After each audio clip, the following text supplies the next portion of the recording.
مولانا نے بڑی ہمت کے ساتھ ہمارے مرحوم امیر صاحب عبدالرؤف قریشی صاحب رحمۃ اللہ علیہ، اسی طرح حضرت مولانا قاسم قریشی صاحب رحمۃ اللہ علیہ والد محترم کے مشورے سے چلتے رہے، ناگوار حالات بھی آتے رہے، ماشاءاللہ جمے رہے، یہاں تک کہ یہاں بنگلور کے بھی احباب بیٹھے ہوئے ہیں۔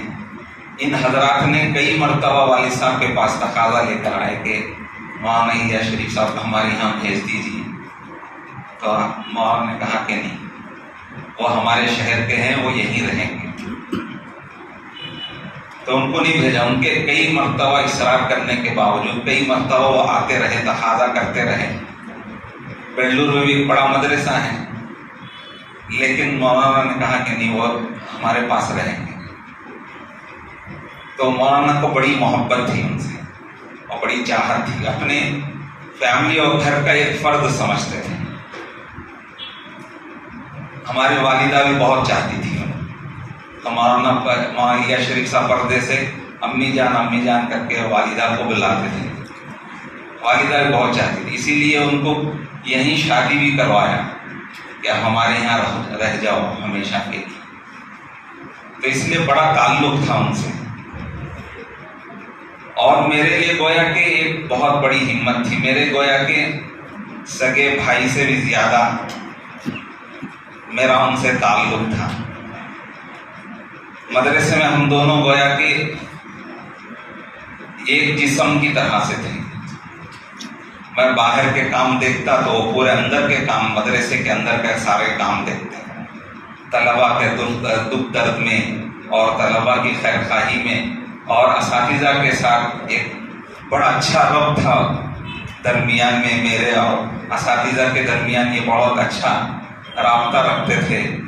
اساتذہ کی ہمت دلانے میں، ان کو آگے بڑھانے میں۔ گویا آج ہمارے اساتذہ اور طلباء کے گویا کہ ان کی ہمتیں ٹوٹ گئی، آج ہمارے مدرسے کا گویا کہ اینٹ رو رہا ہے۔ ایسا قیمتی آدمی گویا کہ مدرسے کی ہماری جان تھی، مولانا نے گویا کہ اپنی پوری زندگی اس پر لگا تھی، مدرسے کو تو اپنے گھر سے زیادہ چاہتے تھے۔ انہوں نے بیوی بچوں کو اتنا وقت نہیں دیا جتنا وقت مدرسے کے لیے دیا، بچوں سے ہمدردی اور خیر خواہی۔ مجھے ایسا لگتا تھا کہ سال کے ایام، سال کے اگر راتوں کا حساب لگائے تو آدھے سے زیادہ راتیں وہ مدرسے میں گزارتے، بچوں کے ساتھ، اساتذہ کے ساتھ، ایک دلی لگاؤ تھا۔ اور ماشاءاللہ ان کی وجہ سے طلباء جڑے ہوئے رہتے تھے، اساتذہ جڑے ہوئے رہتے تھے، اور تعلیم میں انتہائی زیادہ ترقی تھی۔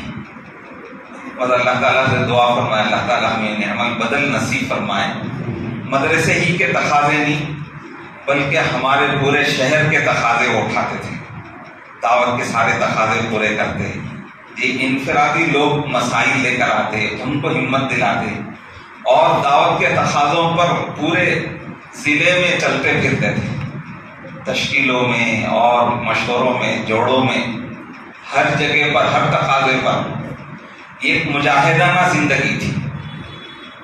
طبیعت حالانکہ خراب رہتی تھی، 7-8 سال پہلے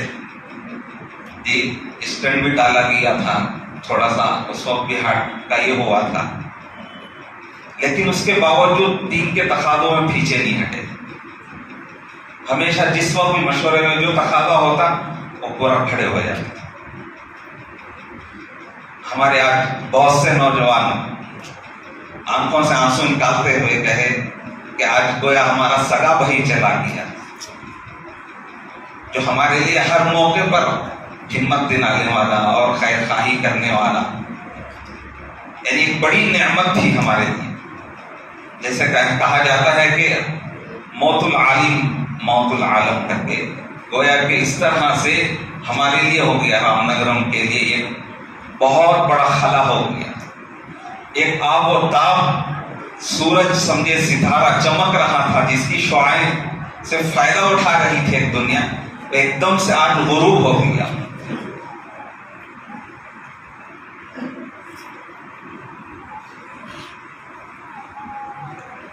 لیکن انہوں نے ایک مثالی زندگی چھوڑ کر گئے کہ ہمیشہ مجاہدے کی زندگی گزاری، کبھی راحت و آرام کی فکر نہیں۔ تو یہ کیا کہتے ہیں، ایک داعی کے لیے، ایک عالم کے، یہ ہمارے لیے ایک مثال ہے کہ انہوں نے بہت کچھ کما کے چلے گئے،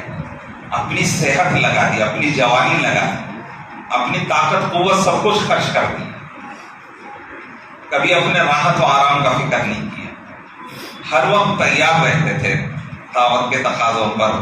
مدرسے میں تو دن رات رہتے ہی تھے۔ ان کی وجہ سے مجھے بڑی ہمت تھی، میں باہر کے تقاضوں پر رہتا تو اور مجھے بہت اطمینان رہتا تھا کہ مجھ سے زیادہ اچھا کام کرنے والے تھے،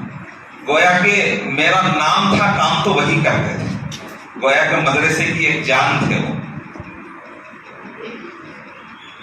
اللہ تعالیٰ انہیں جنت الفردوس نصیب فرمائے، اللہ تعالیٰ ان کے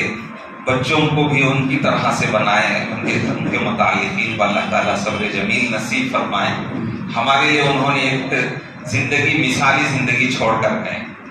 کہ ہم کو بھی اس طرح سے زندگی گزارنی ہے کہ دعوت میں، عبادت میں، محنت میں ایسے آگے بڑھنا ہے۔ اللہ تعالیٰ عمل کی توفیق نصیب فرمائے۔ میں اس وقت حضرت سے بڑے ہی ادب سے گزارش کرتا ہوں کہ حضرت تشریف لائیں اور ہمارے لیے نصیحت فرمائیں۔